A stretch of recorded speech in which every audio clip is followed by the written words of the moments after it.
અને હવે બાપુ આપણે જે પહેલા વાત કરી કે આ એક સ્વપ્ન છે જે સાકાર થઈ રહ્યું છે, પરંતુ જ્યારે આપણે આપણા ભારતની વાત કરીએ, આપણી ભારતની રાષ્ટ્ર ચેતનાની વાત કરીએ તો એ રાષ્ટ્ર ચેતનામાં એક સ્વપ્ન 500 વર્ષ જૂનું હતું કે રામ જન્મભૂમિ પર રામલલ્લાનું એ મંદિર બનવું, અને એ સ્વપ્ન આજે પૂર્ણ થવા જઈ રહ્યું છે। રામલલ્લાનું એ મંદિર બનીને તૈયાર છે અને 22 તારીખે પ્રાણ પ્રતિષ્ઠાનો કાર્યક્રમ પણ થવાનો છે। કઈ રીતે જુઓ છો આ કાર્યક્રમને અને આ વર્ષો જૂના વિવાદ બાદ થયેલા સંઘર્ષ બાદ થયેલા આ સ્વપ્ન સાકારને?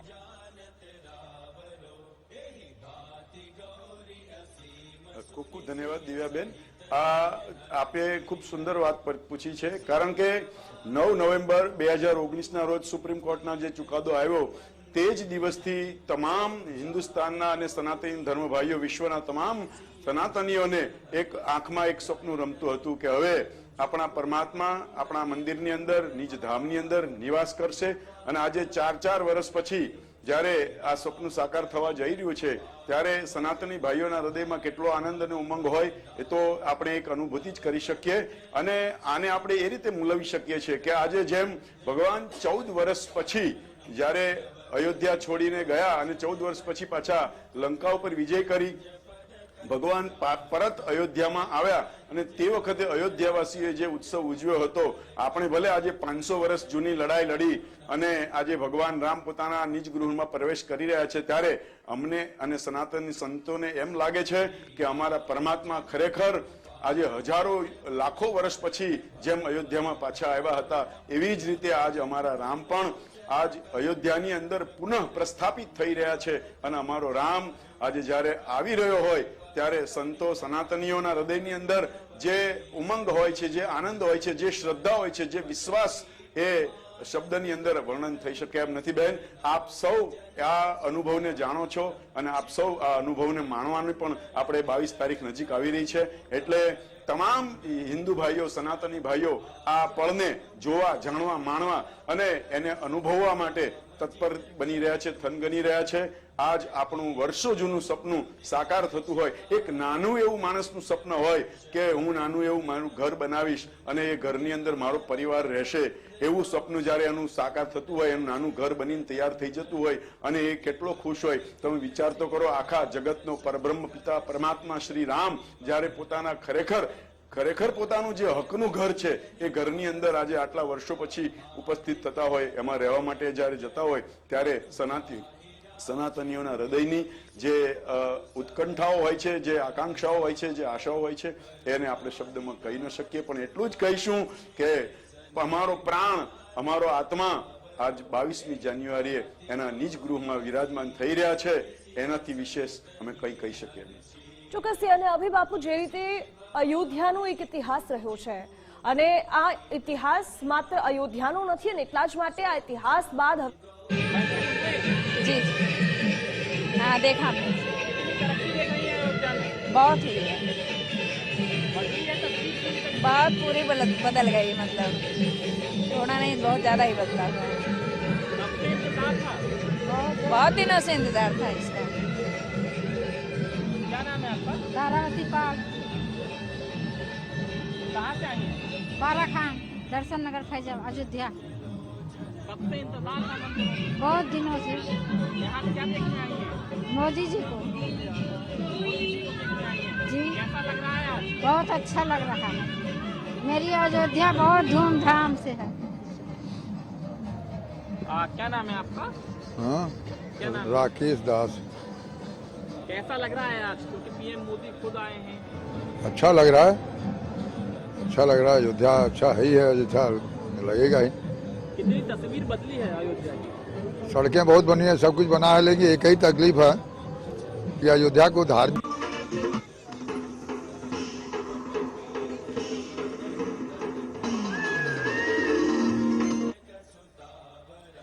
અભિબાબુ, જે રીતે આપણે ઇતિહાસની વાત કરીએ અને ભારતનો ઇતિહાસ એ જ અયોધ્યાનો ઇતિહાસ છે, પરંતુ આપણે એ સમય પણ નથી ભૂલ્યા કે જ્યારે ભગવાન રામના દર્શન કરવા માટે જવું પડતું અને એમની સ્થિતિ જોવી પડતી કે કપડાના ટેન્ટમાં તેમને બેસાડવામાં આવતા હતા, એ સ્થિતિમાં પણ એ રહેલા છે। હવે જો કે મંદિર બન્યું છે, પરંતુ એ સ્થિતિને થોડી યાદ કરીએ તો દુઃખ થાય છે, પરંતુ એ દુઃખને દૂર કરવાની ઘડી આજે આવી ગઈ છે।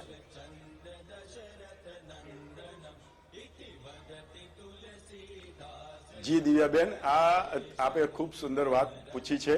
ભગવાન કપડાના ટેન્ટની અંદર વિરાજમાન હતા ત્યારે પણ અમે બધા સંતો અને આપણા તમામ સનાતની ભાઈઓ ભગવાન રામનું દર્શન કરવા માટે ટેન્ટના ભગવાન વિરાજમાન હતા એ દ્રશ્યને પણ જોવા માટે જતા હતા, ભગવાનના આશીર્વાદ લેવા માટે જતા હતા. પણ દરેક સનાતનીના હૃદયની અંદર એક એવો ભાવ હતો કે આજે જ્યારે ભલે ભગવાન અમારા ટેન્ટની અંદર વિરાજમાન થાય, પરંતુ એક સમય એવો આવશે અમારા બધા સનાતની ભાઈઓ સંતોની અને તમામ રામ પ્રેમીઓની એક અંદરની આશા હતી કે એક સમય એવો ભગવાન અમને બતાવશે કે અમારા ભગવાન રામ સ્વયં પોતાના નિજ ગૃહમાં નિવાસ કરવા માટે જશે. અને આજ એ પળ આવી રહી છે. મેં તો એવું વાંચ્યું છે શાસ્ત્રો દ્વારા કે અયોધ્યા નગરીનું નિર્માણ સૂર્યવંશી રાજા મહારાજ મનુએ કરાવ્યું છે અને મહારાજ મનુના પ્રયત્નોથી આ અયોધ્યા નગરી નિર્માણ થઈ છે. આ અયોધ્યાનું નામ પણ મનુ મહારાજે જ આપ્યું છે. અયોધ્યાનો શાસ્ત્રમાં એવો અર્થ થાય છે કે જ્યાં યુદ્ધ ન થાય તે, એનું નામ છે અયોધ્યા.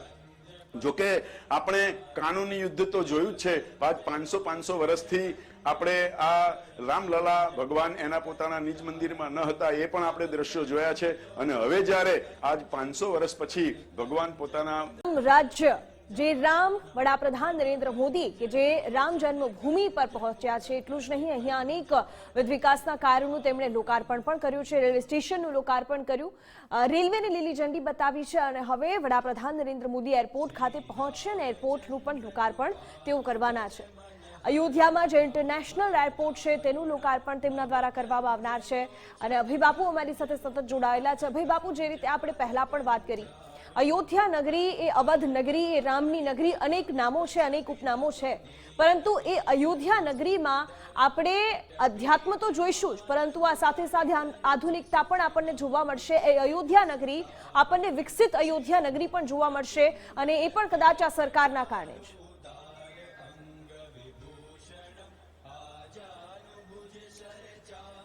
ધન્યવાદ બહેન. આપને જેમ વાત કરી તેમ અયોધ્યા નગરી ધાર્મિક નગરી તો છે જ, પરંતુ આપણા પુણ્ય શબ્દ માનનીય વડાપ્રધાન શ્રી નરેન્દ્રભાઈ મોદીના અને એમની સરકારના પ્રયાસોથી આજ આધુનિક અયોધ્યા નગરીનું પણ આપણે એક સ્વપ્ન જોયું હતું અને એ આજ નિર્માણ થવા જઈ રહ્યું છે. એ આધુનિક અયોધ્યા નગરી જે ખરેખર આમ તો જોવા જઈએ તો ભગવાન રામની જે અયોધ્યા હતી એ આધુનિક જ હતી, પરંતુ એ સમયમાં જે આધુનિકતા હતી એ આધુનિકતા હતી. અત્યારની જે વર્તમાન સમયની આપણે આધુનિકતા જોઈએ છે એ આધુનિકતા આજે વર્ષો પહેલા હતી નહીં, પરંતુ માનનીય વડાપ્રધાન શ્રી નરેન્દ્રભાઈ મોદીના અથાગ પ્રયત્નો અને એમની સરકારના આ પ્રયાસો દ્વારા આપણી આ અયોધ્યા નગરી આધુનિક થવા જઈ રહી છે. આમ તો લગભગ આધુનિક થઈ જ ગઈ છે, કારણ કે વડાપ્રધાન શ્રી દ્વારા આ યોગી આદિત્યનાથજી દ્વારા પણ ખૂબ પ્રયત્નો કરી અને જેટલું થાય એટલું અયોધ્યા નગરીને સુસજ્જ અને આધુનિકરણ કરવામાં એમને ખૂબ પ્રયત્નો કર્યા છે. એરપોર્ટનું પણ માનનીય વડાપ્રધાન શ્રી દ્વારા લોકાર્પણ થવા જઈ રહ્યું છે. સાથે સાથે આપણા નવું રેલવે સ્ટેશન જે બની રહ્યું છે એમનું પણ લોકાર્પણ માનનીય શ્રી વડાપ્રધાન દ્વારા થઈ ગયું છે. તો આને બીજું રસ્તા, રોડ, જે બીજી સુવિધાઓ છે, આ બધી જ સુવિધાઓ નું આજ અયોધ્યાવાસીઓ જે લાભ મળી રહ્યો છે, મને એમ લાગે કે અયોધ્યાવાસીઓનું પુણ્ય જાગૃત થઈ ગયું છે. આજ અયોધ્યાવાસીઓએ જે મુશ્કેલીઓ ભોગવી છે એ મુશ્કેલીઓના ફળ સ્વરૂપે મુશ્કેલી ભોગવે ને કોઈને ત્યાં એક સરખો સમય રહેતો નથી. સુખ પછી દુઃખ આવે છે અને દુઃખ પછી પાછું સુખ આવે છે. તો એવી જ રીતે જ્યાં મુશ્કેલીઓનો અંત આવી અને આજ હવે સુખનો સૂરજ ઉગી રહ્યો છે, ત્યારે આધુનિકરણની સાથે અધ્યાત્મ નગરી એ પણ આધુનિકતાનું સ્વરૂપ ધારણ કરી રહી છે. મને એમ લાગે કે આધ્યાત્મિક સાથે આધુનિકરણ આવે એટલે ત્યાં જ્ઞાનની સાથે વિજ્ઞાન પણ આવે અને વિજ્ઞાન આવે એટલે સાથે સાથે પરમાત્મા પણ પાછા મને તમને યાદ આવે. કારણ કે પરમાત્મા સિવાય ગમે એટલું આગળ વિજ્ઞાન વધી જાય પણ પરમાત્મા સિવાયનું વિજ્ઞાન કોઈ કામનું નથી. એટલે અધ્યાત્મ જ્ઞાન એની સાથે આ જ્ઞાન અને વિજ્ઞાન આ બંને જોડાયેલા જ છે. આપણી આધુનિક જે નગરી અયોધ્યા અત્યારે આપણે જોઈ રહ્યા છે તે મહારાજ મનુના સમયથી અને આપણા પરમાત્મા રામના સમયથી અથવા તો એના ભગવાનના અયોધ્યા ગમન પછીની, અયોધ્યા છોડી દીધા ભગવાને, પછીથી ભગવાન જે અયોધ્યા મૂકીને ગયા છે એ અયોધ્યા ખરેખર એ સમય માટે પણ આધુનિક હતી અને અત્યારે પણ આપણા સૌના અને ખાસ કરીને વર્તમાન સરકારના પ્રયાસોથી જે આધુનિકરણ પામી છે તો ખરેખર એ અયોધ્યાનું સ્વપ્ન પણ આપણું પૂર્ણ થવા જઈ રહ્યું છે. આપણે બધા અયોધ્યા નગરી આધુનિકરણ તો થઈ ગઈ છે, પણ એ અયોધ્યાને આપણે આધુનિકરણની સાથે આધ્યાત્મિક નગરી જો બનાવવાનો પ્રયત્ન કરીશું, કોશિશ કરીશું કે આધ્યાત્મિક નગરી એમની એમ બની રહે તો આધુનિકરણ અત્યારનું ખરેખર આપણને લાભદાયક બનશે. નહીતર આધુનિકરણ થાય પણ જો આધ્યાત્મિક નગરીનું જે નામ છે એ ધીરે ધીરે ઓછું થાય તો આધુનિકરણનો કોઈ અર્થ નથી બહેન. એટલા માટે ખાસ આપણે જેટલું કરીએ એટલું ભગવાન રામ એ આધ્યાત્મિક નગરીના રાજા છે, આધુનિકરણના રાજા એ પરમાત્માએ આજ એની ઉપર કૃપા કરી છે નગરી ઉપર, તો એ આધુનિકરણ પણ પામી છે અને વધારે આધુનિકરણ થાય એવી પણ ભગવાને આપણે પ્રાર્થના કરીએ. ચોક્કસ ત્યાંની જે રીતે આપણે કહ્યું કે આધુનિકીકરણ થાય છે પરંતુ આધ્યાત્મિકતા એ ન ભૂલાવી જોઈએ. પરંતુ જે વિકાસ સતત અયોધ્યામાં થયો છે, એ એરપોર્ટ હોય કે જેને મહર્ષિ વાલ્મીકીનું નામ આપવામાં આવ્યું છે, ત્યાં હોસ્પિટલ બની રહી છે તો તેમને ભગવાન રામના પિતા દશરથનું નામ આપવામાં આવી રહ્યું છે, ત્યાં જે રસ્તાઓ બની રહ્યા છે એને પણ ધર્મપથ જેવા નામ આપવામાં આવી રહ્યા છે. એટલે એ કહેવું પણ અતિશયોક્તિ નહીં જ હોય અને એ કહેવું પણ ખોટું નહીં જ હોય કે અત્યાધુનિકતા અને આધુનિકતા અને આ આધ્યાત્મિકતાનો એક સંગમ છે કે જે આપણને અયોધ્યામાં હંમેશા જોવા મળતો રહેશે.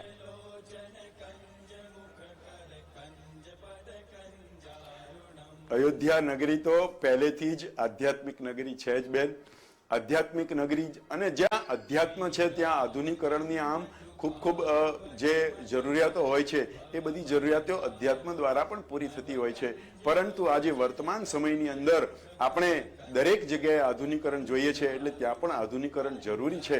આધુનિકરણ સિવાય આધ્યાત્મિકતા મને તમને એટલો જે આપણી માંગ હોય છે વર્તમાન સમયની કે આપણે આ અધ્યાત્મ નગરી છે એમાં આવું હોવું જોઈએ, અધ્યાત્મ નગરીમાં આવું હોવું જોઈએ, તો એના લીધે આપણે આધુનિકરણ જરૂરી છે.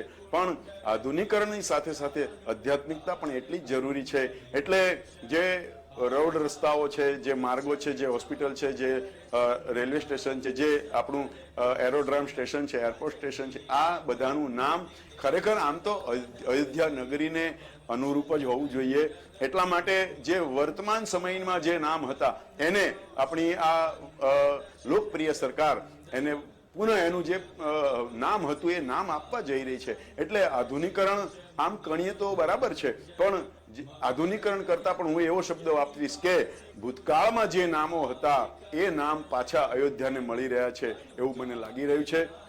ભગવાન રામની નગરી હોય તો એ રામની નગરીમાં એના પિતા દશરથજીનું નામ હોય એ જ યોગ્ય ગણાય. ભગવાન કુશની નગરી હોય, ભગવાન લવની નગરી હોય તો એને અનુરૂપ જે નામો હોય, મહર્ષિ વાલ્મીકી એવું નામ જ્યારે આજે આપણા એરપોર્ટનું થવા જઈ રહ્યું છે ત્યારે ખરેખર મને એમ લાગે કે ભગવાન રામના ગુરુજી એ વાલ્મીકી હતા અને આજ ભગવાન રામે વાલ્મીકીજી પાસેથી જે શિક્ષા લીધી હતી એ શિક્ષાના બદલામાં ગુરુ દક્ષિણાના રૂપે આજ ભગવાન રામની નગરીમાં જે એરપોર્ટ અથવા તો જે વિમાનતળ બની રહ્યું છે એનું નામ મહર્ષિ વાલ્મીકીના નામ પરથી રાખવામાં આવી રહ્યું છે. આનો અર્થ એ થાય કે ભગવાન રામ ગુરુ દક્ષિણાના રૂપમાં પોતાના નગરીમાં જે એરપોર્ટ છે એનું નામકરણ કરી રહ્યા છે. ખૂબ ખૂબ ધન્યવાદ આપીશ હું આપણા સર્વાધિક લોકપ્રિય વડાપ્રધાન શ્રી નરેન્દ્રભાઈ મોદીને કે જેમણે આ સુંદર નામ પસંદ કરી અને આ એરપોર્ટને નામ આપવાનું આવો વિચાર. हम लोग सुबह 9 बजे से अभी तक। हाँ जी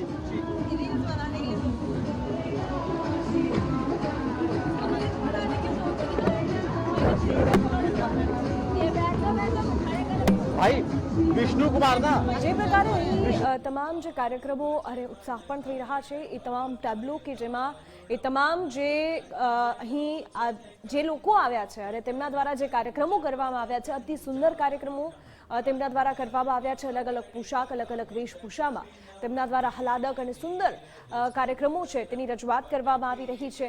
અને એક ખુશી એ અયોધ્યા નગરીમાં, અવધ નગરીમાં, એ રામની નગરીમાં જોવા મળી રહી છે. એ ખુશી જે વર્ષો પહેલાંનું એક સ્વપ્ન હતું, એ શતકો પહેલાંનું એક સ્વપ્ન હતું અને એ સ્વપ્ન જ્યારે સાકાર થઈ રહ્યું હોય ત્યારે એ ખુશી કંઈક આ જ પ્રકારની હોય, આનાથી પણ બમણી હોય અને એ બમણી ખુશી પણ આપણને 22 તારીખે જોવા મળશે.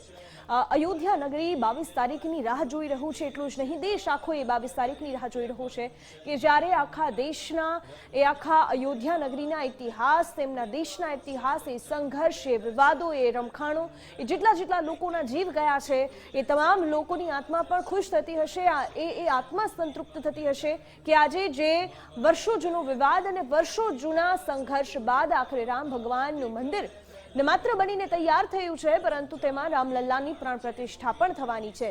અભયજી અમારી સાથે જોડાયેલા છે. અને અભય બાપુ, જે રીતે શતકો જૂનો આ વિવાદ, આ સંઘર્ષ, આપણે એ પણ જોયું છે કે કેટલા રમખાણો થયા અને એ રમખાણોમાં કેટલાય લોકોના જીવ ગયા છે માત્ર એક જ બાબતે કે બસ રામ ભગવાનનું મંદિર જોઈએ છે. અને મંદિર આજે બની રહ્યું છે, એ તમામ લોકો જેમના જીવ ગયા છે એમને શ્રદ્ધાંજલિની સાથે એમની આત્માને પણ આજે શાંતિ મળતી હશે કે એ ભગવાનનું મંદિર બન્યું છે.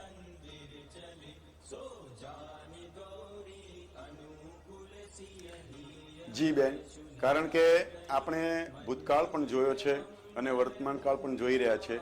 ભૂતકાળની અંદર કેટલાય સનાતની ભાઈઓ અને કેટલાય રામ ભક્તોએ પોતાના પ્રાણની આહુતિ આ રામ મંદિર બનવા માટે આપી છે. એમાં આપણને યાદ છે કોઠારી બંધુએ આ રામ મંદિર માટે પોતાના પ્રાણની આહુતિ બલિદાન આપ્યા છે. એવા તો અસંખ્ય, જેને આપણે નામ ન લઈ શકીએ એવા અસંખ્ય રામ ભક્તોએ પોતાના પ્રાણનું બલિદાન આપ્યું છે.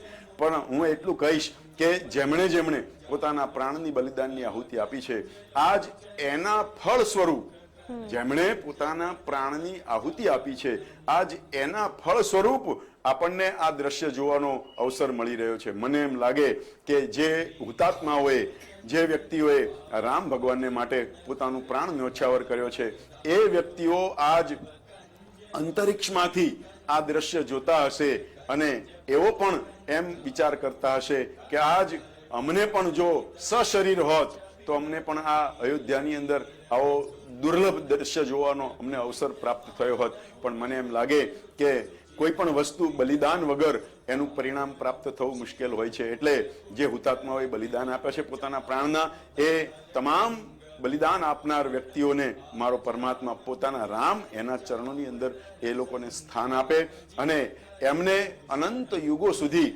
પરમાત્માની કૃપા પ્રાપ્તિ રહે એવા દિવ્ય આત્માઓને એવી આપણે પ્રાર્થના કરીએ છીએ. એ આ દિવ્ય આત્માઓના પ્રયાસથી આજે આપણે આ પગથિયા સુધી પહોંચ્યા છે, આપણે આ દ્રશ્ય જોવા સુધી આપણે પહોંચ્યા છે. નહીતર એ શક્ય ન હતું. કારણ કે કોઈ પણ વસ્તુની પ્રાપ્તિ કરવી હોય તો આપણે કંઈક ગુમાવવું પડે. તો એવા અસંખ્ય રામ પ્રેમીઓએ પોતાનો આત્મા ગુમાવી અને આપણને પાછળથી જે લોકો બચ્યા છે એને આવો દુર્લભ દ્રશ્ય જોવાનો અવસર પ્રાપ્ત થયો છે. ત્યારે એવા અસંખ્ય રામ પ્રેમીઓના બલિદાનને આપણે સતસત નમન કરીએ છીએ, વંદન કરીએ છીએ. એમના પરિવારને ભગવાન રામ એમની એવી કૃપા પ્રાપ્ત થાય કે આપણે એ પરિવાર રામ પ્રેમી બને, એ પરિવારની ઉપર રામની કૃપા ઉતરે, જેથી કરીને એમના ગયેલા જે વડીલો છે, એમના ગયેલા સ્વજનો છે, એમને ખૂબ આત્માને શાંતિ મળે અને પાછળના પરિવારના સભ્યોને ભગવાન ખૂબ શક્તિ અને સમૃદ્ધિ આપે એવી એમના ચરણોમાં, રામજીના ચરણોમાં આપણે પ્રાર્થના કરી અને એ વ્યક્તિઓને એમના આપણે સતસત વંદન કરીએ. કારણ કે તમારા પ્રયાસોથી આજ અમે આ દ્રશ્ય જોવા માટે શક્તિમાન બન્યા છીએ. ચોક્કસ. અને અભયજી, જે રીતે આપણું એક નવું વર્ષ, એક તારીખોના આધાર પર એક નવું વર્ષ, કારણ કે આપણું નવું વર્ષ તો દિવાળી છે, પરંતુ નવા વર્ષની શરૂઆત જ આટલી શુભ થઈ રહી છે કે જ્યારે રામ ભગવાનની પ્રાણ પ્રતિષ્ઠા થશે એ મંદિરમાં, તો આખું વર્ષ કેટલું શુભમય રહેશે. આપ શું કહેશો આ મુદ્દે?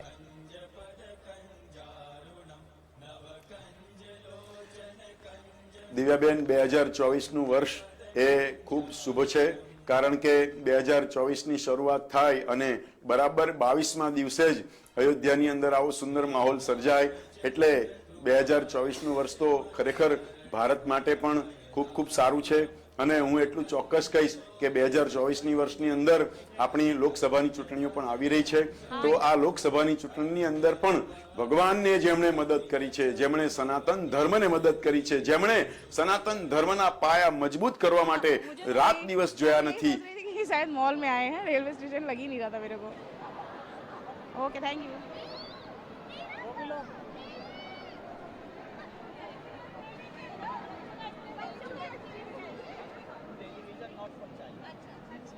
વાત પૂરી કરી શકો છો.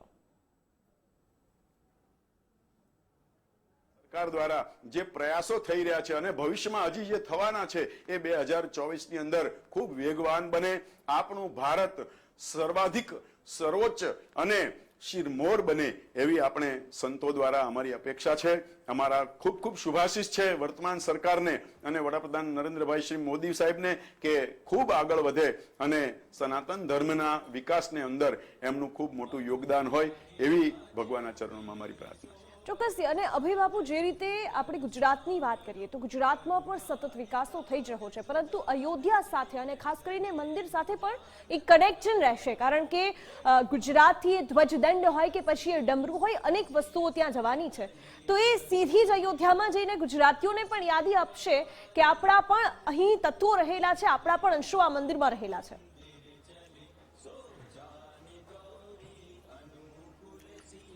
જરૂર બેન, ગુજરાતનો ભગવાન રામ સાથે, ગુજરાતનો અયોધ્યાની ભૂમિ સાથે ખૂબ જૂનો નાતો છે બેન.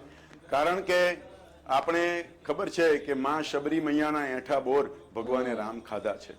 તો એ માં શબરી મૈયાના એઠા બોર ખાવા માટે પણ પરમાત્માએ જ્યારે સ્વયં પોતે સામે ચાલીને આગ્રહ રાખ્યો તો એ શબરી મૈયા પણ આપણને મને તમને ડાંગની આ પાવન ધરતી ઉપરથી જ્યારે ભગવાન પસાર થયા, આ ઐતિહાસિક ક્ષણ છે. તો જેવી રીતે ભગવાન રામની એક સંસ્મરણી અથવા તો સંભારણા છે આપણા ગુજરાતની ભૂમિ ઉપરથી જ્યાં ભગવાન રામ પસાર થયા, તો એવી જ રીતે ધ્વજદંડ હોય અથવા તો ડમરું ઢોલ હોય અથવા ભગવાન જલારામ બાપાના મંદિરમાંથી વીરપુરથી જ્યાં ભગવાન અયોધ્યાની અંદર ભગવાન રામલલાના મંદિરનો થાળ હોય કે બીજી અન્ય ઘણી પણ વસ્તુઓ હોય, તો એ બધી ગુજરાતની સાથે સંપર્ક રાખતી વસ્તુઓ છે. આપણે ખૂબ ખૂબ ભગવાનને એવી પ્રાર્થના કરીએ કે વીરપુર જલારામ બાપાના મંદિર તરફથી ભગવાનનો જે થાળ છે એ કાયમને માટે વીરપુર જલારામ મંદિર તરફથી ધરાવવાનું નક્કી થયું છે. તો આ પરમાત્માને આ બધા મારા તમારા જીવનની બહુ મોટી આ એક સંસ્મરણીય ઘટનાઓ છે કે જે મંદિરને બનાવવા માટે તમામ સનાતની ભાઈઓએ પ્રયત્નો કર્યા હતા. એ જ મંદિરનું જે મુખ્ય રાજભોગ છે, જે ભગવાનને ધરાવવા માટેનો થાળ છે, એ જો ગુજરાતથી હોય, ધ્વજદંડ હોય એ પણ ગુજરાત તરફથી હોય, ઢોલક હોય મંદિરની અંદર આરતી સમયે એ ઢોલક હોય તો એ પણ ગુજરાતથી જો આવતું હોય, આવા ઘણા બધા સંસ્મરણીય પ્રસંગો છે જે ગુજરાતને ખરેખર અયોધ્યા સાથે જોડનારી ઘટનાઓ છે. ગુજરાત પણ ખૂબ ખૂબ વિકાસ કરી રહ્યું છે. અમિતભાઈ શાહ, નરેન્દ્રભાઈ મોદી, ભૂપેન્દ્રભાઈ પટેલ અને તમામ આ રાજકીય સુશાસકો દ્વારા ગુજરાતનો પણ ખૂબ સરસ વિકાસ થઈ રહ્યો છે બેન. એટલે ગુજરાત પણ એ એક સ્વર્ણભૂમિ બનવાની અણી ઉપર જ છે અને એવું કહેવામાં આવે કે ગુજરાત આખા દેશ માટે રોલ મોડલ છે. એટલે તો એમાં પણ હું કહીશ તો એ મહદ અંશે ખોટું નથી, કારણ કે વિકાસ જોવો હોય તમારે તો ગુજરાત આવવું પડે. તો એના માટે પણ હું આપણી વર્તમાન સરકારનો ખૂબ ખૂબ આભારી છું. ધન્યવાદ. આપણે ભગવાનને પ્રાર્થના કરીએ કે સુશાસન દ્વારા ગુજરાતનો, ભારતનો વિકાસ થતો રહે અને હંમેશને માટે આપણા ભગવાન રામની કૃપા હિન્દુસ્તાન ઉપર હંમેશા ઉતરતી રહે.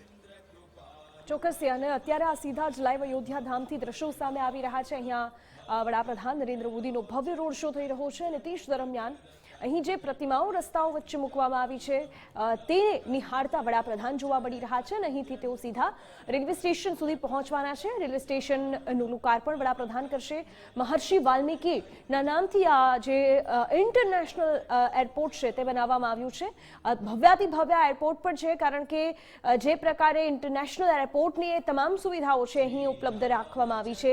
રેલવે સ્ટેશનમાં પણ એ જ પ્રકારની તમામ સુવિધાઓ ઉપલબ્ધ રાખવામાં આવી છે અને અહીં વડાપ્રધાન નરેન્દ્ર મોદી અયોધ્યા ધામમાં પહોંચ્યા છે, જ્યાં જે રસ્તાઓ છે તેમાં પણ અનેક સ્કલ્પચર્સ રાખવામાં આવ્યા છે. તેને જ નિહાળતા વડાપ્રધાન અને જનમેદની કે જે તેમને જોવા માટે ઉમટી છે તેમનું અભિવાદન ઝીલતા વડાપ્રધાન નરેન્દ્ર મોદી જોવા મળી રહ્યા છે. અનેકવિધ વિકાસના કાર્યો છે તે અહીં થયા છે. વિકસિત અયોધ્યા નગરી બની છે. જો કે અત્યાધુનિક તો એ ત્યારે પણ હતી કે જ્યારે રામ અહીં જન્મ્યા હતા અને રામલલ્લાનું એ રામ રાજ્ય ચાલ્યું હતું, ત્યારે પણ એટલી જ વિકસિત હતી અને આજે પણ આધુનિકતા અહીં વર્તી જોવા મળી રહી છે. આધુનિકતાથી વરેલી અયોધ્યા નગરી, એ રામનગરી, એ અવધ નગરી જોવા મળી રહી છે કે જેની કાયા પલટ થઈ ચૂકી છે. વડાપ્રધાન પોતાનો આ કાર્યક્રમ આગળ ધપાવતા અને જે રોડ શો છે તેમાં આગળ જતા જોવા મળી રહ્યા છે. ખૂબ મોટી સંખ્યામાં લોકો વડાપ્રધાનને નિહાળવા માટે અહીં પહોંચ્યા છે. આ સાથે જ 22 તારીખે જ્યારે અયોધ્યામાં રામલલ્લાનું પ્રાણ પ્રતિષ્ઠા થવાનું છે મંદિરમાં, તે સમયે પણ ખૂબ મોટી સંખ્યામાં અયોધ્યામાં મોટી સંખ્યામાં સાધુ સંતોની સાથે લોકોનો જમાવડો થવાની શક્યતાઓ. વડાપ્રધાન નરેન્દ્ર મોદી જ્યારે અહીં આવવાના છે એ પહેલા જ અયોધ્યામાં જે રામ મંદિર બની રહ્યું છે તેને નિહાળવા માટે દૂર દૂરથી મોટી સંખ્યામાં લોકો અહીં ઉમટી રહ્યા છે. કોઈ અયોધ્યા પ્રસાદ મોકલી રહ્યું છે, કોઈ પોતાના વિસ્તારની અનેક વસ્તુઓ છે, જે જાણીતી વસ્તુઓ છે તે અયોધ્યાના રામ મંદિરમાં મોકલી રહ્યું છે. જ્યારે આ રામ મંદિરનો નિર્ણય આવ્યો હતો, એ કોર્ટમાંથી નિર્ણય આવ્યો હતો અને ત્યારબાદ જ્યારે મંદિર બનાવવાની શરૂઆત કરવામાં આવી હતી ત્યારે પણ દેશભરમાંથી મોટી મોટી જગ્યાઓ પરથી ખૂબ મોટું ભંડોળ પણ આવ્યું હતું અને લોકોએ સ્વદાન કર્યું હતું. લોકોએ કહ્યું હતું કે મારા ઘરેથી આટલી વસ્તુઓ તો રામ મંદિરની હોવી જોઈએ, કારણ કે રામ મંદિર એ માત્ર અયોધ્યાનું મંદિર નથી, એ ભારતનું મંદિર છે અને એ ભારતના ઇતિહાસ સાથે વણેલું છે. એ ભારતનો ઐતિહાસિક વારસો છે અને એ જ વારસો આજે ફરી ઊભો થઈ રહ્યો છે અને તેની જ ખુશી ન માત્ર વડાપ્રધાન નરેન્દ્ર મોદી પરંતુ એ દેશભરને છે. અને કદાચ એ શક્ય બન્યું છે તો એ માત્ર ને માત્ર આ અત્યારની સરકારમાં, કારણ કે વર્ષો પહેલાથી ચાલતો આવ્યો આ સતત વિવાદિત મુદ્દો, એ સંઘર્ષમય મુદ્દોનો અંત આવ્યો છે અને એક સારો અંત આવ્યો છે, એક સુખદ અંત આવ્યો છે. એ કદાચ વડાપ્રધાન નરેન્દ્ર મોદીની કાર્યકાળ દરમિયાન જ. અભય બાપુ આપણી સાથે જોડાયેલા છે અને અભય બાપુ, જે રીતે આપણે પહેલા કહ્યું હતું કે કોર્ટ દ્વારા જ્યારે નિર્ણય સંભળાવવામાં આવ્યો અને એ આપણા ફેવરમાં હતો, એ સનાતન ધર્મના ફેવરમાં હતો, ત્યારે ખુશી તો હતી જ, પરંતુ જ્યારે રામ મંદિરના બનાવટની વાત આવી ત્યારે લોકોએ સ્વદાન કર્યું. લોકોની એક ઈચ્છા હતી કે અમારા ઘરેથી કોઈ વસ્તુ જાય અને એ રામ મંદિરમાં તેનો ઉપયોગ થાય અને આ જ દેખાડતું હતું કે અયોધ્યાની નથી માત્ર રામ મંદિર, એ આખા ભારતનું મંદિર છે.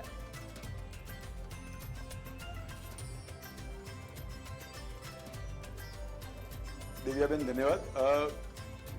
રામ મંદિરના નિર્માણની જ્યારથી શરૂઆત થઈ ત્યારથી લઈને અત્યાર સુધી પ્રત્યેક સનાતનીના હૃદયની અંદર એવો જ ભાવ છે કે રામ મંદિર માત્ર ને માત્ર અયોધ્યાનું નથી, માત્ર ને માત્ર એક કોઈ રાજ્ય પૂરતું સીમિત નથી, માત્ર હિન્દુસ્તાન પૂરતું સીમિત નથી.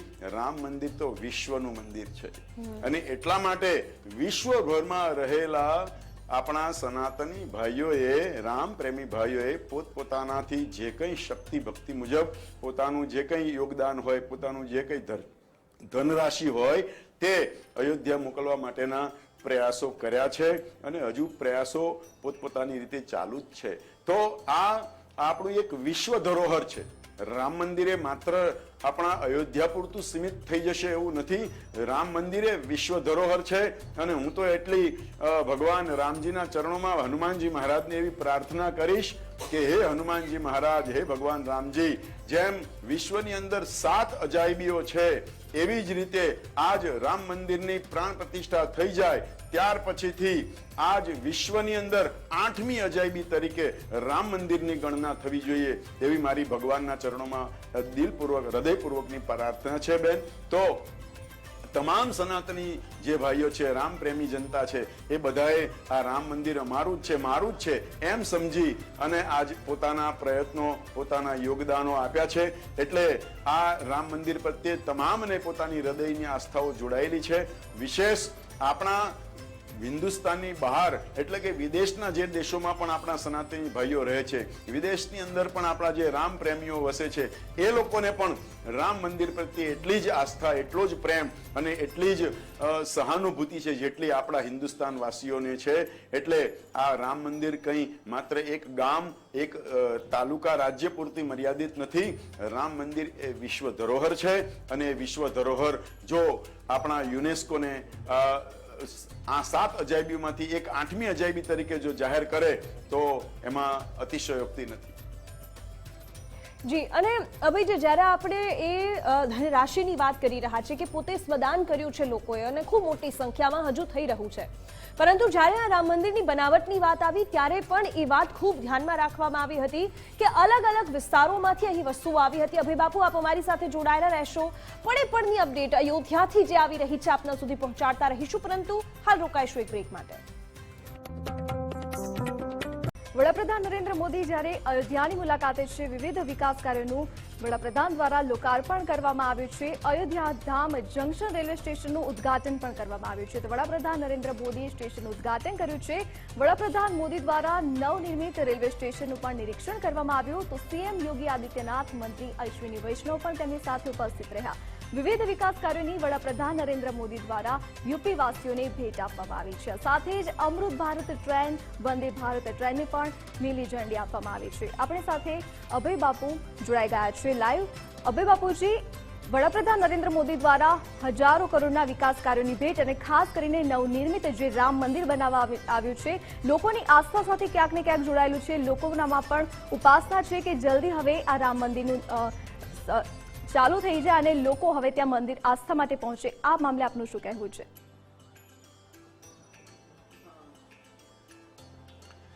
જી દિવ્યાબેન, વ્યક્તિઓની એવી માંગ છે, બધા સમૂહની એવી માંગ છે કે જેમ બને તેમ જલ્દીથી ભગવાન રામજીનું મંદિર પ્રાણ પ્રતિષ્ઠા જલ્દીથી થાય. એનું તારીખ નક્કી થઈ ગઈ છે એટલે આપણે એના પહેલા તો અપેક્ષા ન રાખી શકીએ. પણ બધાના હૃદયનો એવો ભાવ છે કે જલ્દીથી, આપણને ખબર હોય કે આપણા કોઈ સ્વજન બહારથી આવી રહ્યા છે, એ એના સમયે જ આવશે, પણ આપણને જેટલી જે ઉત્કંઠા હોય કે ક્યારે આપણે એમને જોઈએ, એવી જ રીતે આપણા સનાતન ધર્મના પ્રાણ પરમાત્મા રામ 22 તારીખે મંદિરમાં વિરાજમાન થવા જઈ રહ્યા છે. ત્યારે બધાના અંદર એવો ભાવ છે કે જેટલું બને એટલું જલ્દીથી 22 તારીખ વહેલી તકે આવી જાય. એટલે એક અંદર એવો ઉત્સાહ, ઉમંગ હોવો એ સ્વાભાવિક છે અને એ કુદરતી છે. એટલે બધાના હૃદયની અંદરનો એવો ભાવ છે કે જેમ બને તેમ પરમાત્મા જલ્દીથી 22 તારીખે અમને બધાને દર્શન આપે. અને એના અનુસંધાનમાં જ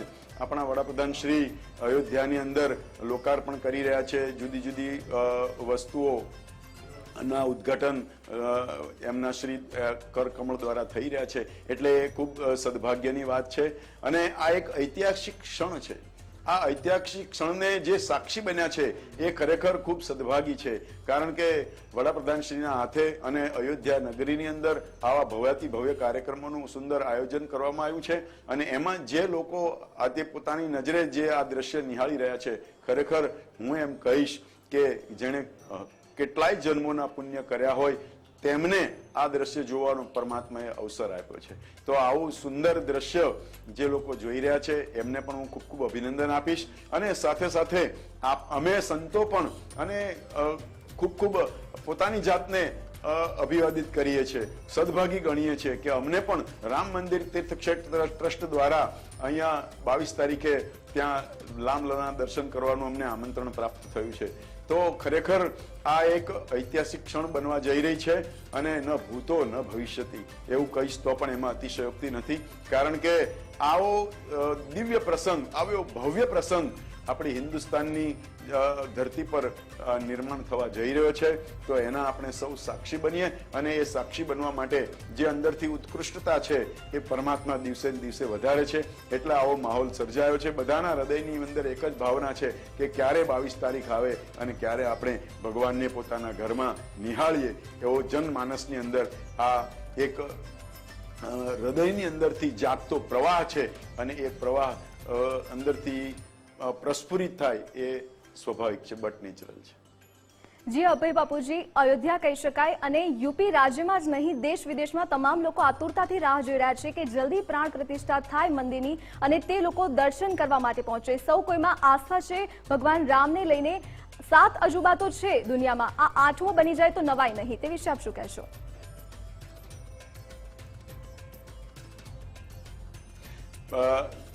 બેન, મેં એટલા માટે જ આપને કહ્યું કે આપણી તો વિનંતી ભગવાન સુધી પહોંચી શકે. એના જે 7 અજાયબી સુધી અને 8 અજાયબી નક્કી કરનારા વ્યક્તિ સુધી તો આપણી આ વિનંતી પહોંચી ન શકે. પણ હું ભગવાન હનુમાનજીના ચરણોમાં, કારણ કે હનુમાનજી પવન પુત્ર છે એટલે પવન વિશ્વના દરેક ખૂણે પહોંચી શકે છે. એટલા માટે હું હનુમાનજી મહારાજ પવન પુત્રને એટલી ચોક્કસ વિનંતી કરીશ કે યુનેસ્કો જેમ અજાયબીઓ નક્કી કરે છે કે વિશ્વની આ આટલી અજાયબીઓ છે, એવી જ રીતે જેમ 7 અજાયબી યુનેસ્કો દ્વારા નક્કી થઈ છે, તો હું એ હનુમાનજી મહારાજને પ્રાર્થના કરું કે આ રામ મંદિર પણ વિશ્વની 8મી અજાયબીમાં સ્થાન પ્રાપ્ત કરે અને માત્ર હિન્દુસ્તાન નહીં પણ વિશ્વભરના લોકો આપણા અયોધ્યાની અંદર ભગવાન રામલલાનું આ દિવ્ય અને ભવ્ય મંદિરને જોવા માટે, દર્શન કરવા માટે, અનુભવ કરવા માટે આવે. કારણ કે રામલલા સ્વયં પોતાના નિજ મંદિરની અંદર નિર્માણ થઈ અને ભક્તોને દર્શન આપે. આ ઘડી જોવા માટે વિશ્વભરના લોકો આવે અને આપણું આ અયોધ્યાનું રામ મંદિર 8મી અજાયબી તરીકે જાણીતું બને, એવી જ ભગવાનના ચરણોમાં અમારા સંતોની પ્રાર્થના છે. વિશ્વ આખું રામ મંદિરના દર્શને આવે. આપ વિચાર કરો કે વિશ્વ આખું જ્યારે અયોધ્યાની નોંધ લેતું હોય, રામ મંદિરની નોંધ લેતું હોય, તો ખરેખર આપણે હિન્દુસ્તાન વાસીઓ, સનાતનીઓ, હિન્દુઓ સદભાગી છીએ કે ભારત ભૂમિમાં જન્મ પ્રાપ્ત થયો છે. ભારત દુર્લભમ ભારતે જન્મ, એવું શાસ્ત્ર કહે છે કે ભારતની ભૂમિ ઉપર જન્મ લેવો પણ દુર્લભ છે. તો આ વિધાનને ખરેખર આપણે જીવવાનું છે અને અનુભવવાનું છે કે ભારતની ભૂમિ એવી દિવ્ય ભૂમિ છે કે જ્યાં પરમાત્માના આ 23 અવતારો થયા છે અને ભગવાન આવ્યા પછી પણ એમ કહે છે કે હું હજી પણ પાછો આવીશ. સંભવામી યુગે યુગે, એટલે કે જરૂર પડશે, એવા સંજોગો થશે ત્યારે હું પાછો ચોક્કસ આવીશ. એટલે આવી દિવ્ય ભૂમિ ઉપર રામલલાનું મંદિર જ્યારે નિર્માણ થતું હોય તો આપણે યુનેસ્કો જાહેર કરે કે ન કરે, પણ અમારા સંતોએ તો અમે નક્કી જ કર્યું છે કે 8મી અજાયબી તરીકે રામ મંદિર બનશે જ, એને સ્થાન આપવું જ પડશે આ વિશ્વ ધરોહરમાં. એવી અમારી ભગવાનના ચરણોની અંદર પ્રેમપૂર્વકની પ્રાર્થના છે. જી અભય બાપુજી, કહી શકાય કે જે દિવસે પ્રાણ પ્રતિષ્ઠા થશે મહોત્સવની, સૌ કોઈ આતુરતાથી રાહ જોઈ રહ્યા છે. આપ વિસ્તારથી સમજાવશો કે આ મંદિરમાં પ્રાણ પ્રતિષ્ઠા હોય છે શું અને કઈ કઈ વિધિઓ તેમાં કરવામાં આવતી હોય છે?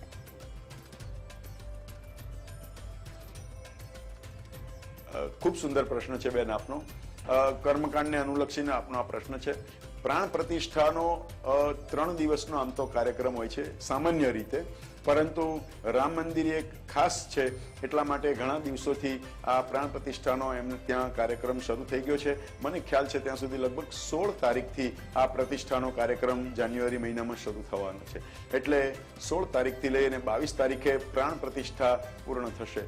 તો પ્રાણ પ્રતિષ્ઠાની અંદર સૌ પ્રથમ તો જ્યારે કોઈ મંદિરની અંદર કોઈ મૂર્તિની પ્રતિષ્ઠા કરવાની હોય તો એને પહેલા અન્નાધિવાસ કરાવવો પડે, એટલે મૂર્તિઓને અન્નની અંદર રાખવી પડે.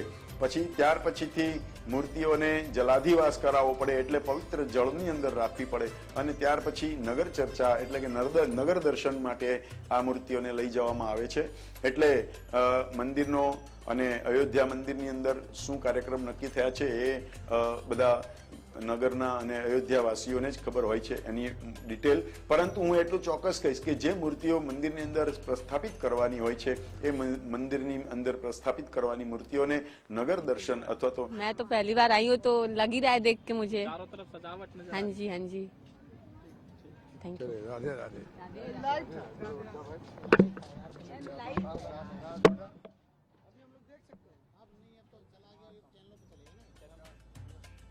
છે અને છેલ્લે જ્યારે પ્રાણ પ્રતિષ્ઠાનો સમય આવે છે તે માત્ર ને માત્ર 1 કે 1.5 જ મિનિટનો હોય છે અને એની અંદર ભગવાનના પ્રાણ પૂરવામાં આવે છે. મંત્રો દ્વારા આ મૂર્તિની અંદર પ્રાણ પૂરવામાં આવતા હોય છે. વિદ્વાન પ્રકાંડ ભૂદેવો પંડિતો દ્વારા ભગવાનના પ્રાણ પ્રતિષ્ઠાના મંત્ર દ્વારા આ મૂર્તિની અંદર પ્રાણ પૂરી અને મૂર્તિને સજીવન કરવામાં આવતી હોય છે.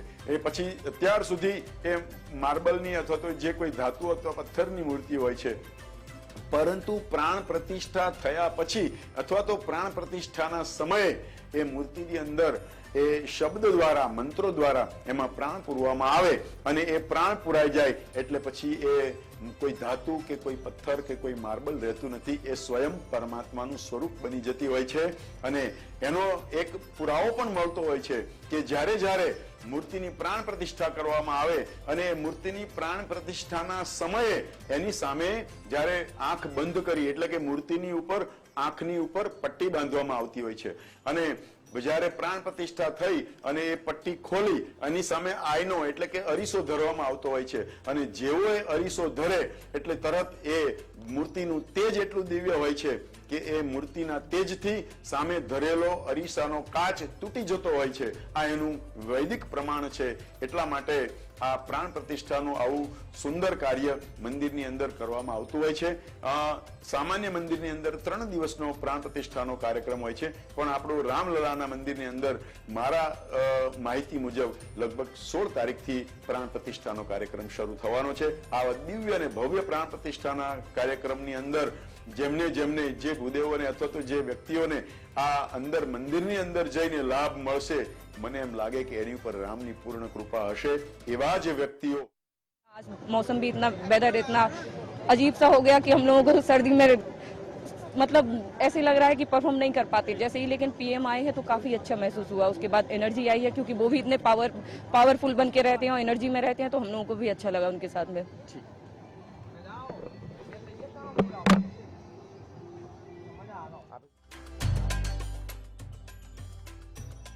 જી ભાઈ બાપુજી, કહી શકાય કે 500 વર્ષથી જે લોકોનું સપનું હતું આ રામ મંદિરનું, હવે તે પૂરું થવા જઈ રહ્યું છે. વડાપ્રધાન નરેન્દ્ર મોદી દ્વારા એક આ સારું કામ કહી શકાય, કેમ કે તે ડેવલપમેન્ટ તો કરે છે જ, આ સાથે જ તેઓ આધ્યાત્મિક વસ્તુને પણ એટલું જ મહત્વ આપે છે. લોકોમાં પણ ખુશી છે. 500 વર્ષનું આ સપનું હવે સાકાર થવા જઈ રહ્યું છે.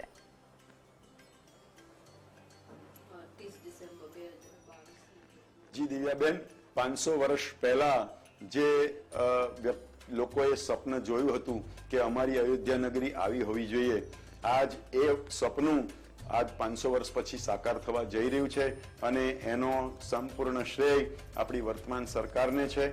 એટલે સરકાર દ્વારા જે અવર્ણનીય પ્રયાસો થઈ રહ્યા છે આપણા આ 500 વર્ષ જૂના સપનાને સાકાર કરવા માટેના, એના માટે પણ ખૂબ ખૂબ શુભેચ્છા અને ધન્યવાદ આપણે વર્તમાન સરકારને આપીએ છીએ. સાથે સાથે આજે વડાપ્રધાન શ્રી નરેન્દ્રભાઈ મોદીજી દ્વારા આજે લોકાર્પણના કાર્યક્રમો થઈ રહ્યા છે. મને એમ લાગે કે આપણે 1 વર્ષ પહેલા જો પાછળ જઈએ તો એ 1 વર્ષ પહેલા એટલે કે બરાબર આજે જે તારીખ છે 30મી ડિસેમ્બર 2023, એવી જ રીતે 30મી ડિસેમ્બર 2022નો જો દિવસ નક્કી કરવા જઈએ તો દિવ્યાબેન મને એમ લાગે કે તે દિવસે આપણા વડાપ્રધાન શ્રી નરેન્દ્રભાઈ મોદીના માતુશ્રી હીરાબાનો સ્વર્ગવાસનો દિવસ છે. તો આ દિવસે એટલે કે 1 વર્ષ આજે એમનું પૂર્ણ થાય છે. તમે વિચાર કરો કે 1 વર્ષ પહેલા જેમના માતુશ્રીએ આ દુનિયામાંથી વિદાય લીધી હતી, 1 વર્ષની અંદર વડાપ્રધાન શ્રી નરેન્દ્રભાઈ મોદીજી દ્વારા જે કાર્યક્રમો થયા, અને આજે એ પ્રથમ પુણ્યતિથિના દિવસે એમણે અયોધ્યા જેવી પાવન ભૂમિ ઉપર મહર્ષિ વાલ્મીકી એરપોર્ટ અને રેલવે સ્ટેશન અને બીજા અન્ય લોકાર્પણના જે કાર્યક્રમો કર્યા છે, મને એમ લાગે કે નરેન્દ્રભાઈ મોદીનું પણ એવું જ કંઈક સપનું હશે કે મારા માતુશ્રીની પ્રથમ વાર્ષિક પુણ્યતિથિના દિવસે હું આવી ભગવાન રામની પવિત્ર ભૂમિ ઉપર હું ઊભો રહીશ, અને એમના માતુશ્રીને ભગવાન પોતાના ચરણોમાં સ્થાન આપે એવી હું તો પ્રાર્થના કરું છું. અને એવા વીર સપૂતને જેમણે જન્મ આપ્યો છે કે જે આજ વિશ્વના સર્વાધિક લોકપ્રિય વડાપ્રધાન તરીકે જેમને બિરુદ મળ્યું છે, જેમને એવું નામ અપાય છે કે વિશ્વના સર્વાધિક લોકપ્રિય વડાપ્રધાન છે, તો એ વડાપ્રધાન શ્રીના હાથે જે લોકાર્પણના કાર્યક્રમો થઈ રહ્યા છે એ 500 વર્ષ જૂના સપનાનો જ એક ભાગ છે. આજે આપણે કોઈએ એવો વિચાર પણ નહીં કર્યો હોય કે અયોધ્યા આવી અદ્યતન બનશે, આવી નવીનીકરણ થશે, અયોધ્યામાં સુપરફાસ્ટ ટ્રેનો આવશે, અયોધ્યામાં ઇન્ટરનેશનલ એરપોર્ટ બનશે, અયોધ્યાની અંદર રામ મંદિર બનશે, એવું તો માણસોનું સપનું તો હતું જ, પણ એ સાકાર થશે કે કેમ ત્યાં એક પ્રશ્નાર્થ હતો. અને આ પ્રશ્નાર્થને પૂર્ણ વિરામ કરવા માટે નરેન્દ્રભાઈ અને એમની સરકારે ખૂબ જીગરજાન પ્રયત્નો કર્યા છે, અને રાત દિવસ જોયા વગર એમણે આ 500 વર્ષ સપનાનો પૂર્ણ કરવાનો ખૂબ મોટો પ્રયાસ કર્યો છે. એટલે આ સપના પૂર્ણ થવાના આરે છે.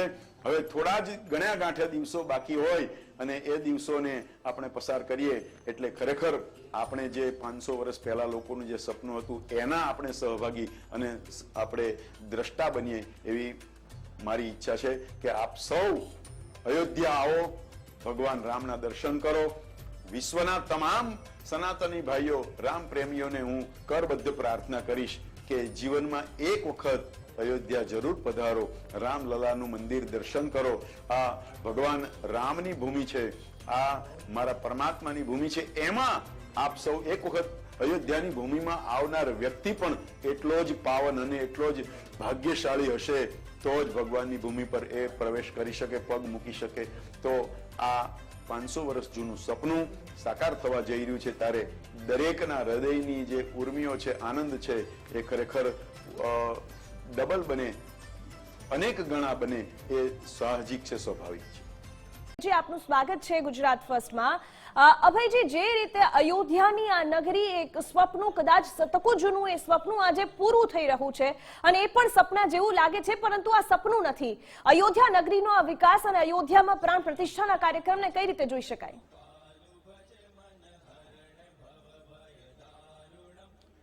ધન્યવાદ દિવ્યાબેન. સૌપ્રથમ તો હું ગુજરાત ફર્સ્ટ ચેનલનો ખૂબ ખૂબ આભારી છું કે મને રામ મંદિર વિશે પસંદ કરી અને 2 શબ્દો બોલવાની એમણે ઉજળી તક આપી, માટે ખૂબ ખૂબ ધન્યવાદ. દિવ્યાબેન, આપનો પ્રશ્ન ખૂબ સારો છે. અયોધ્યાનો જે વિકાસ છે, અત્યાર સુધી તો અયોધ્યાનો વિકાસ જે પ્રજા દ્વારા, શાસકો દ્વારા હતો જ, પરંતુ હવે રામ મંદિર નિર્માણ થાય અને થઈ રહ્યું છે અને હવે થવાના આરે છે, એટલે તે સમયે જે અયોધ્યાનો વિકાસ છે એ ખરેખર અવર્ણનીય છે, જેને શબ્દોમાં આપણે મૂલવી શકતા નથી. કારણ કે રામ ભગવાન સ્વયં પોતાના નિજ મંદિરમાં જ્યારે પધારી રહ્યા હોય ત્યારે અયોધ્યાનો વિકાસ કેવો હશે, કેટલો હશે અને કેટલા પાયા ઉપર હશે એ આપણે કહેવું મુશ્કેલ છે. પણ એટલું ચોક્કસ કહીશ કે આજ સુધી અયોધ્યાના જે લોકોએ, અયોધ્યાવાસીઓએ જે કષ્ટ, જે દુઃખ, જે મુશ્કેલીઓ કદાચ એમને પડી હશે અને એમણે સહન કરી હશે, તો એ કષ્ટ, દુઃખ અને મુશ્કેલી સહન કર્યા ભગવાન એનું આજે ફળ આપી રહ્યા છે કે સ્વયં પરમાત્મા આજ પોતાના નિજ ગૃહમાં, નિજ મંદિરમાં, પોતાના નિજ ઘરમાં પધારી રહ્યા છે. અને ભગવાન આજ જ્યારે પોતાના ઘરમાં પધારી રહ્યા હોય અને એ નગરીનો વિકાસ કેવો હોય, કેટલો હોય, ક્યાં સુધી પહોંચશે એનું કોઈ અંદાજ નથી. પણ એટલું ચોક્કસ કહીએ કે અયોધ્યાવાસીઓના હવે જે કંઈ મુશ્કેલીના દિવસો હતા એ પૂરા થયા. હવે સોનાનો સૂરજ ઉગવા અયોધ્યા નગરીમાં જઈ રહ્યો છે. અને એ સોનાનો સૂરજ કદાચ આ સરકારમાં જ ઉગ્યો હોય એવું કહેવામાં એટલા માટે અતિશયોક્તિ નથી બાપુ, કારણ કે આટલી બધી સરકારો આવી અને દર વખતે આ વિવાદને ઉકેલવાની જગ્યાએ એ વધુ ને વધુ વધતો જઈ રહ્યો હતો. બધાને વોટ બેંકની ચિંતા હતી, પરંતુ આ સાર્થક બન્યું છે અને શક્ય બન્યું છે કદાચ આ સરકારમાં જ, અને એટલા જ માટે આ મંદિર આજે બનીને ઊભું છે.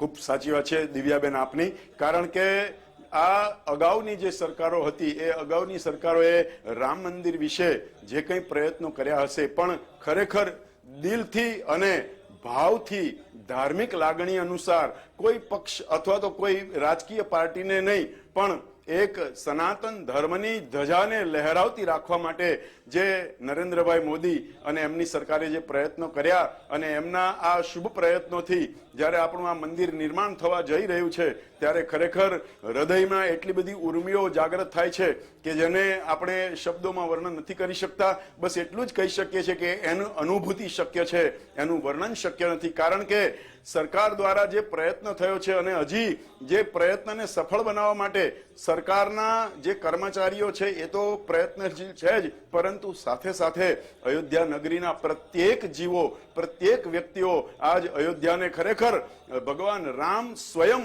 અયોધ્યામાં આવી અને વિરાજમાના હોય એવો આજ અવસર નિર્માણ થઈ રહ્યો છે. ત્યારે સાધુ સંતો, સામાન્ય વ્યક્તિઓ, સરકારના બધા જ મંત્રીઓ, સરકારના બધા જ કર્મચારીઓ, નીચલા વર્ગથી માંડીને એકદમ ઉપરના વર્ગ સુધીના જી બાપુ, આપનો આપ રહેશો. मगर जब भी मैं SGVP में आता हूं, घर में आने का आनंद और उत्साह और अनुभूति तीनों होती है. मैं भारतीय जनता पार्टी का संगठन का काम करता था, अभी विधायक भी नहीं बना था. तब से बाल स्वामी के साथ, मेमनगर SGVP के साथ मैं जुड़ा था. पहली बार जीवन में पर्चा डालने गया तब भी राजकोट गुरुकुल के मंदिर से ही गया था. और आप यहां जो बैठे हैं, जो सुन रहे होंगे, बहुत सारे विद्यार्थी होंगे गुरुकुल के, आप किसी को मालूम नहीं होगा हम सबके कई अभ्यास वर्ग यही गुरुकुल में यही स्थान पर हुए हैं जहां हमें सदाचार और देशभक्ति के पाठ सिखाए गए। जब नरेंद्र भाई गुजरात के मुख्यमंत्री थे तब उनका आग्रह रहता था कि सारे विधायक साल में 3 दिन